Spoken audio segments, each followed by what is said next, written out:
The Pool of Bethesda. By Smiles for Jesus. Later on there was a Jewish festival feast for which Jesus went up to Jerusalem. Now there is in Jerusalem a pool near the sheep gate. This pool in the Hebrew is called Bethesda, having 5 porches, alcoves, colonnades, doorways. In these lay a great number of sick folk, some blind, some crippled, and some paralyzed, shriveled up, waiting for the bubbling up of the water. For an angel of the Lord went down at appointed seasons into the pool and moved and stirred up the water. Whoever then first, after the stirring up of the water, stepped in was cured of whatever disease with which he was afflicted. There was a certain man there who had suffered with a deep-seated and lingering disorder for 38 years. When Jesus noticed him lying there helpless, knowing that he had already been a long time in that condition, he said to him, "Do you want to become well? Are you really in earnest about getting well?" The invalid answered, "Sir, I have nobody when the water is moving to put me into the pool, but while I am trying to come into it myself, somebody else steps down ahead of me."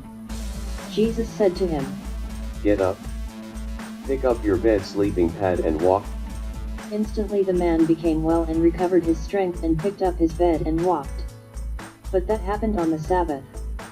So the Jews kept saying to the man who had been healed, "It is the Sabbath, and you have no right to pick up your bed, it is not lawful."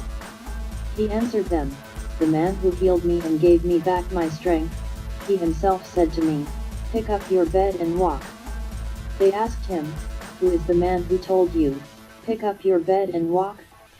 Now the invalid who had been healed did not know who it was, for Jesus had quietly gone away, had passed on unnoticed, since there was a crowd in the place. Afterward, when Jesus found him in the temple, he said to him, "See, you are well. Stop sinning or something worse may happen to you." The man went away and told the Jews that it was Jesus who had made him well. For this reason the Jews began to persecute, annoy, torment Jesus and sought to kill him, because he was doing these things on the Sabbath.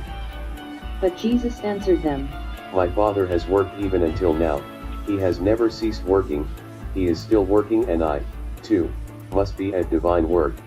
This made the Jews more determined than ever to kill him, to do away with him, because he not only was breaking, weakening, violating the Sabbath, but he actually was speaking of God as being in a special sense his own Father, making himself equal, putting himself on a level with God.